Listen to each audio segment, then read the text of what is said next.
Video kali ini kita akan bahas tips-tips untuk membangun konten dengan target anak-anak atau dengan audiens anak-anak. Ya, semacam kayak permainan keluarga gitulah.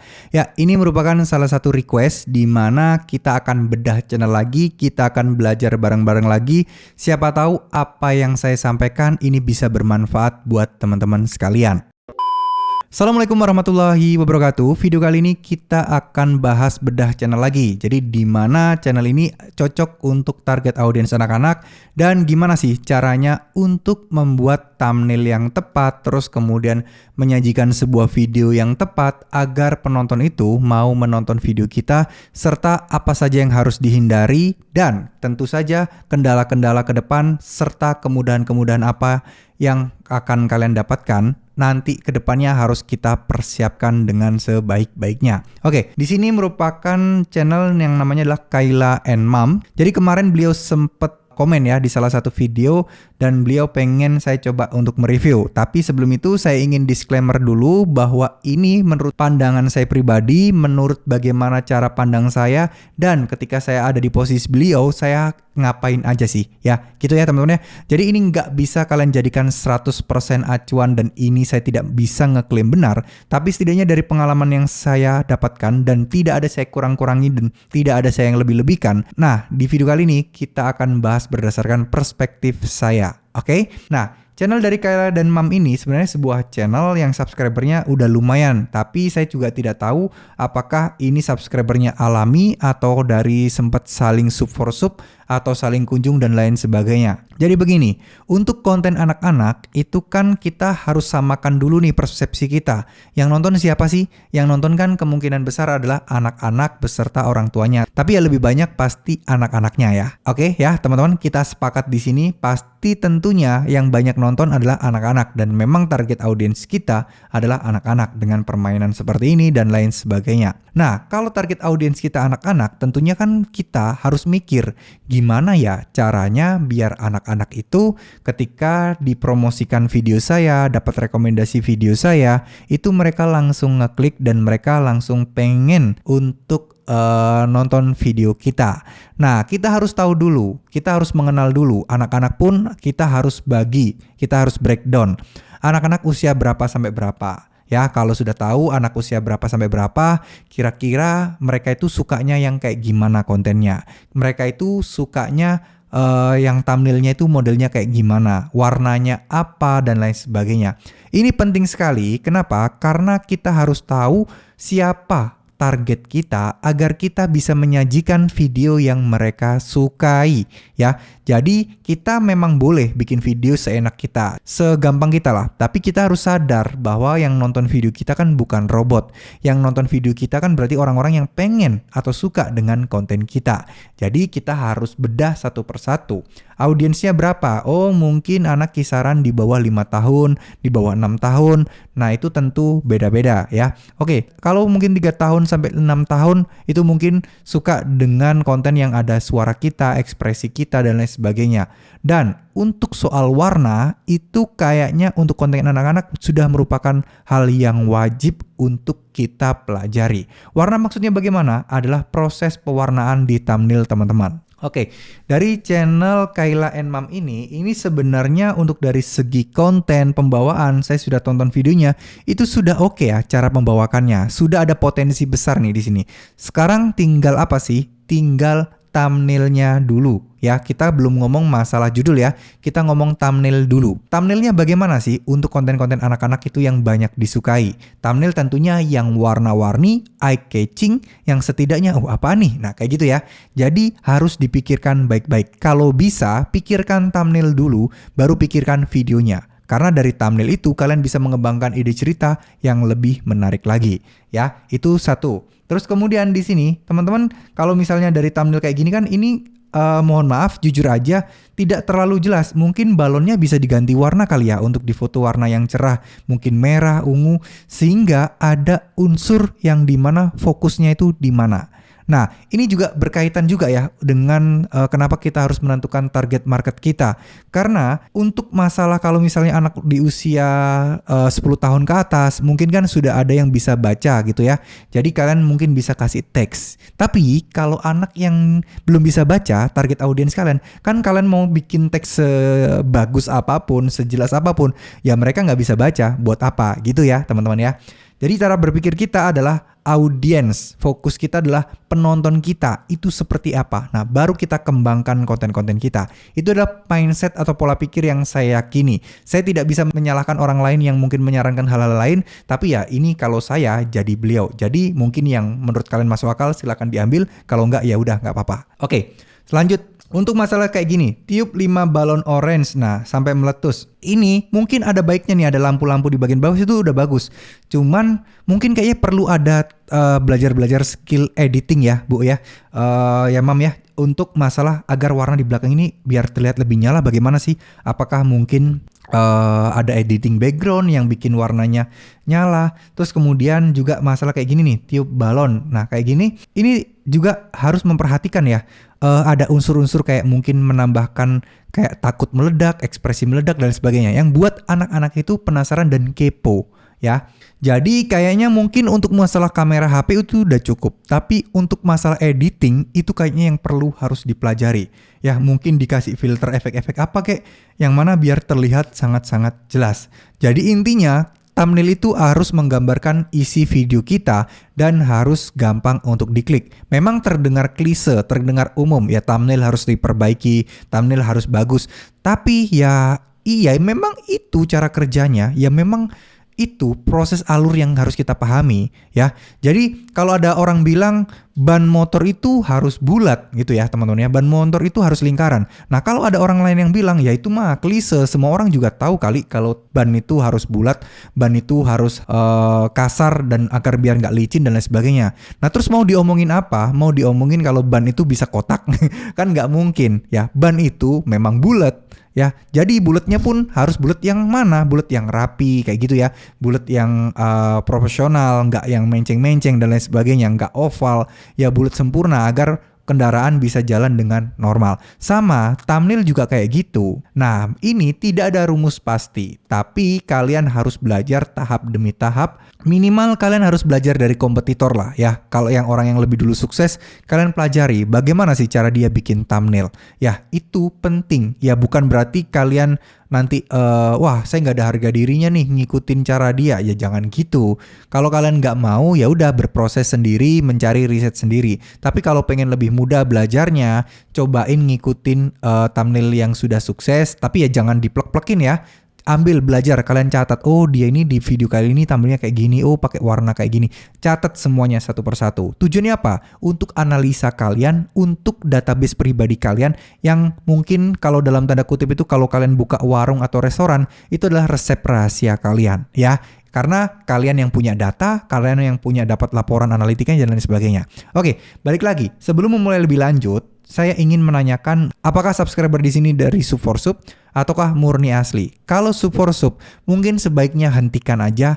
Emang views kalian akan cenderung akan ambles atau merosot ya, karena kalian nggak saling kunjung, nggak Sub4Sub.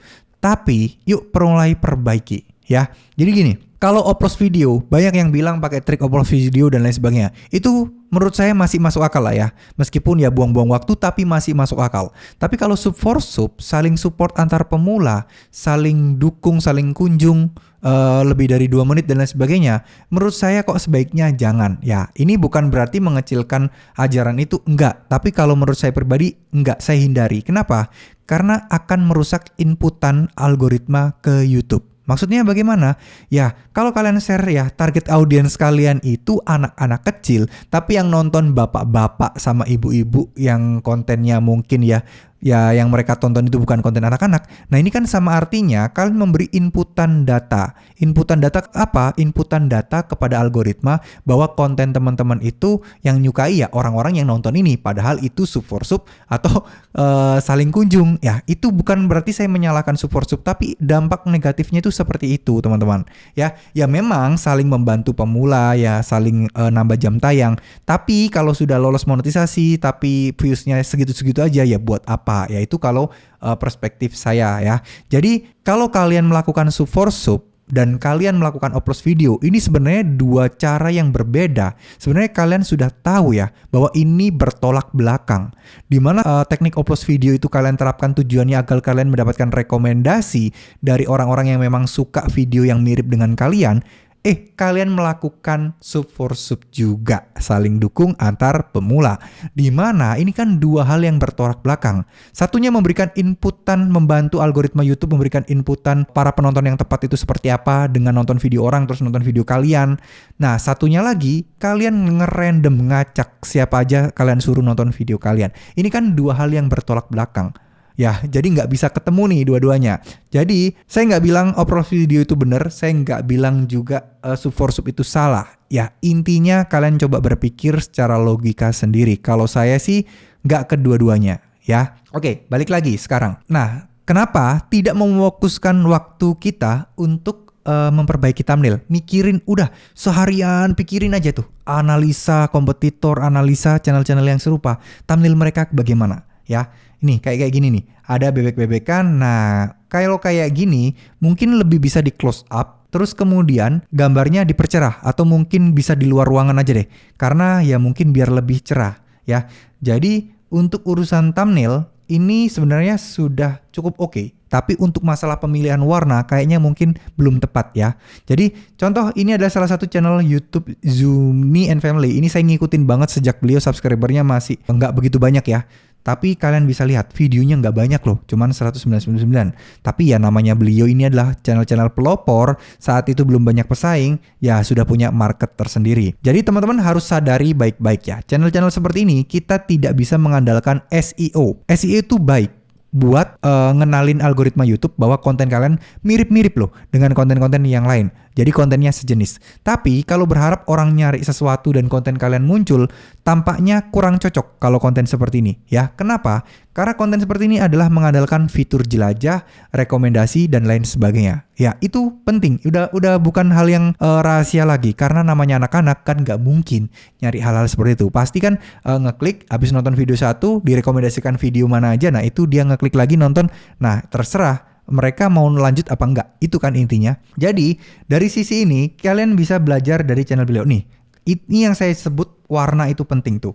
Ini kan bikin kepo nih, warna merah ini dan lain sebagainya. Oke lah, channel beliau ini mungkin sudah ibarat kata punya modal besar ya. Jadi kameranya mahal dan lain sebagainya. Jadi gambarnya memang terlihat lebih jernih seperti ini. Tapi coba dipelajari video-video lama. Ini video lamanya memang agak susah ya kita cari. Jadi video beliau yang lama-lama itu juga kualitasnya, kameranya dan lain sebagainya juga nggak sebagus sekarang ya teman-teman tuh. Sama, agak gelap-gelap juga. Tapi coba perhatikan, mengandung sedikit unsur yang bikin kepo. Nih ya, soal warna ini kan editing ini ya. Ini nggak mungkin deh beneran nih ada angka 1, 2 nih. Kayak gini, terus kemudian kayak gini. Nah ini viewsnya memang masih nggak seberapa. Tapi begitu beliau coba menggunakan unsur pewarnaan yang tepat nih. Kayak gini kan oke nih, ada warna-warni. Ini 4 tahun yang lalu loh. Nih Kinder Joy kayak gini. Terus kemudian model-model kayak gini, permainan. Yang makin kesini makin banyak tuh ya. Hal-hal yang bagus seperti ini merupakan hal-hal yang bisa teman-teman pelajari. Bagaimana ada warna-warna. Ya ini memang agak sulit ya, butuh keahlian untuk editing dan lain sebagainya. Nih, ini video beliau yang sudah mulai besar-besar ya teman-teman tuh. Ini kameranya juga udah mulai agak bagus. Terus kemudian tapi unsur penting adalah proses warna yang ada di sini. Jadi nih kayak gini nih. Ini kan bikin orang kepo dan penasaran gitu ya. Nah ini kayak gini nih. Baby Finger kayak gitu tuh, mulai balon air. Jadi konten beliau ini kalau nggak salah meledaknya itu di konten kayak lagu nyanyi Baby Finger kayak gitu ya. Nah dari situ tuh bahkan anak saya aja dulu suka nonton video-video beliau ini, makanya saya selalu ngikutin dulu. Nah kayak gini, permainan-permainan kayak gini. Nah ini menurut saya nggak jauh beda dengan konten dari channel Kayla and Mom ini. Jadi mungkin bisa belajar banyak dari beliau-beliau ini ya, bagaimana cara membuat konten. Nih ya, mungkin buat motivasi aja. Coba tonton video channel beliau ini. Tinggalnya di sebuah desa yang rumahnya pun tidak begitu megah, tidak gedongan, banyak masih di area perkampungan. Tapi lihat video-video terbaru, rumahnya udah gedong, rumahnya udah gede, udah ya karena kesuksesan dari channel-channel seperti ini. Ya, pelajari aja. Mungkin buat Kayla and Mam ini, coba daripada menonton video dengan niatan mendapatkan rekomendasi, coba bener-bener nonton video dari channel Zuni and Family ini, bener-bener dari awal, tonton semua dari video terlama sampai terbaru. Ya, ini mungkin buang-buang waktu, tapi buang-buang waktu ini jangan jadikan benar-benar buang-buang waktu, tapi jadikan sebuah pembelajaran. Catat bagaimana cara beliau membuat judul, bagaimana cara beliau ini mengambil gambar, storytellingnya dan lain sebagainya. Itu yang perlu dipelajari. Ya, kita nggak boleh gengsi untuk belajar kepada orang-orang yang lebih sukses karena kita tidak sepenuhnya ahli dalam segala hal. Ya mungkin kita ahli di bidang A, tapi belum tentu bisa ahli di bidang B. Jadi nggak ada salahnya kalau kita belajar dari orang B itu, teman-teman ya. Jadi simpelnya seperti itu. Terus kemudian untuk masalah video ya, untuk masalah video sebenarnya yang perlu saya sampaikan dari sisi pengambilan gambar dan pemilihan warna-warna juga. Nah ini terus kemudian ada juga ya, kalau bisa pakai tripod. Nah ini saya rasa sih pakai tripod ya, tapi ada beberapa pergerakan itu yang memang agak goyang-goyang. Tapi semoga itu nggak banyak dan harusnya bukan menjadi masalah. Nih kayak gini ya. Nah ini kan saya nggak tahu kenapa, apakah cahayanya terlalu terik di luar, jadi kurang begitu fokus. Tapi bukan itu intinya. Asal cerita kita menarik, konten kita menarik, itu sudah lebih dari cukup. Nah ini sudah langkah tepat sih ya, ada balon-balon seperti ini. Cuman memang butuh waktu. Jadi untuk Kayla and Mams, jangan menyerah, fokus aja bikin konten yang menarik, cari formula sendiri, cari sesuatu yang baru sendiri. Lebih banyak dipikirkan, waktunya dibuang untuk ke belajar thumbnail sama untuk ke belajar bagaimana storytelling dan ide ceritanya. Gak usah buang-buang waktu mungkin ke cari-cari tentang nontonin video orang lain hanya untuk dapat rekomendasi. Enggak, boleh nontonin video orang lain tapi dicatat. Oh dia itu storytellingnya pertama itu ngapain dulu sih? Oh thumbnailnya ada kayak gini sih. Nah itu coba dianalisa, coba dipelajari dan coba diterapkan dan diimplementasikan di channelnya. Jadi channel seperti ini saya sampaikan lagi, membutuhkan waktu yang cukup lama, tapi nggak lama-lama banget untuk mendapatkan penonton setia. Kalau sudah ada penonton setia, insya Allah pasti akan lancar ke depannya. Jadi untuk bisa mendapatkan penonton setia, apa yang harus dilakukan? Ya membuat konten yang disukai oleh mereka. Terus ikutin juga channel-channel yang setipe ya, nggak cuman Zuni and Family. Cari channel-channel yang setipe, yang rajin upload juga ya, dimana itu nanti teman-teman bisa tahu updatean terbaru apa. Contoh kayak Lato-Lato, kemarin harus bikin konten Lato-Lato juga. Tujuannya apa sih? Ya tujuannya untuk narik perhatian ya, untuk narik perhatian apa yang sedang trending biar dapat rekomendasi. Coba di sini ya, apakah ibu ini ada konten Lato-Lato juga nggak ya? Nih, nah beliau ini fokus di balon ya ternyata ya, nggak apa-apa sih.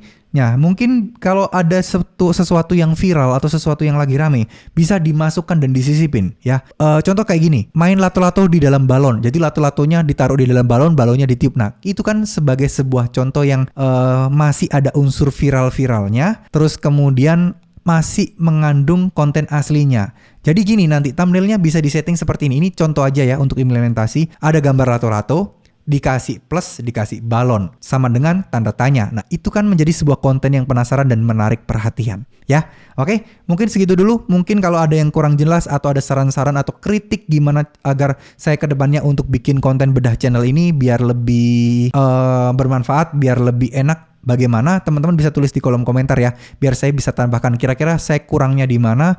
Nah biar kedepannya saya bisa pertimbangkan untuk tambahkan di konten-konten bedah seperti ini agar teman-teman bisa belajar lebih maksimal lagi. Terima kasih. Wassalamualaikum warahmatullahi wabarakatuh.